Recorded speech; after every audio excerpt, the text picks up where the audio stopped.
Ju njohim me edicionin informativ të lajmeve. Kjo është Radio 7.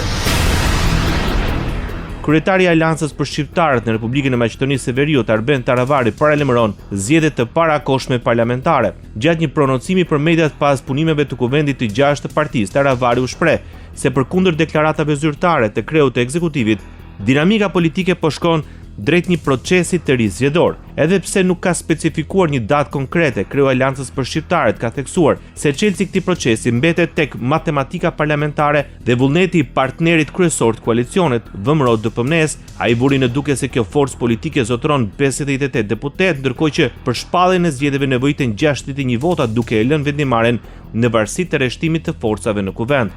Sipas asaj që i shohim çfarë ndodh, edhe pse deklarativisht kryeministri thotë se nuk do të ketë zgjedhje të parakohshme, intuita ime politike thotë se përsëri do të shkohet zgjedhje të parakohshme, s'du ta them kur, po mendoj se me patjetër do të vim në ashtu situatë që do të ketë nevojë për të mbajtur zgjedhje të parakohshme.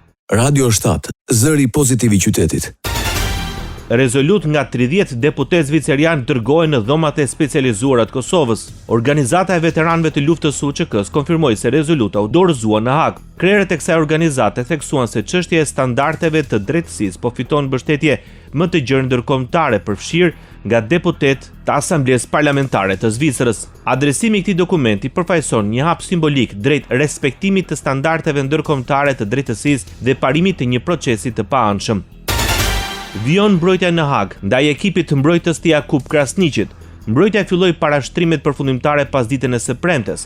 Avokatja e Krasniqit kërkon shpalljen të pafajshëm për të gjitha pikat e aktakuzës. Mbrojtja e Jakub Krasniqit ka një orë gjysmë kohë për të përfunduar parashtrimet përfundimtare. 4 shja UÇK-s do t'i drejtohet trupit gjykues të mërkurën me deklaratat përmbyllëse. Kjo shënon fazën përfundimtare të procesit më të madh gjyqësor në dhomat e specializuara të Kosovës në Hag. Kryeprokuroria specializuar, Kimberly West, ka kërkuar dënim me 45 vite burg për secilin nga ish-krerët të UÇK-s. Ekipet të mbrojtësve të Hashim Thaçit, Kadri Veselit, Recep Selimi dhe Jakub Krasniqit kanë kërkuar të shpallen të pafajshëm për të gjitha pikat e aktakuzës.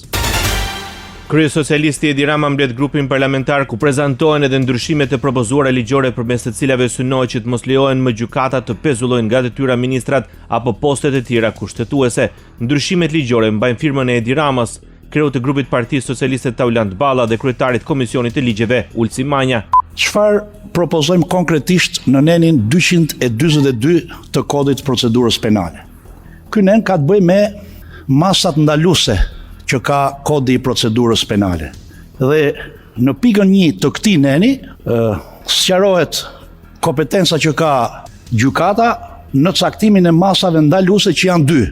Pezullimi nga detyra, që është një masë gjyqësore që garanton hetimin, dhe ndalimi i ushtrimit të një veprimtarie të caktuar që është përsëri një masë ndaluese, por që lidhet me dënimin, me vendimin përfundimtar që shqipton gjykata. Nuk jemi tek kjo e dyta, por jemi tek pezullimi nga detyra.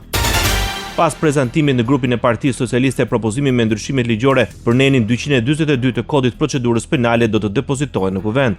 Ne propozojmë që në pikën 2 të shtohet rrethi i subjekteve ndaj të cilëve nuk mund të jepet si mas pezullimi i ushtrimit të funksionit, pra pezullimi nga detyra. Dhe ky rreth subjektesh shtohet me presidentin e Republikës, avokatin e popullit, kryeministrin, zëvendës kryeministrin dhe ministrat, antarët e gjykatës kushtetuese dhe kryetarin e kontrollit lartë të shtetit. Miratimi këtyre ndryshimeve ligjore nuk ka fuqi prapavepruese dhe nuk çliron nga masa e pezullimit Belinda Ballukën, për të cilën socialistët pritet që këtë javë të mbledhin këshillin e mandateve për arrestimin, pasi gjykata të zbardh vendimin e saj, ku la në fuqi pezullimin nga detyra.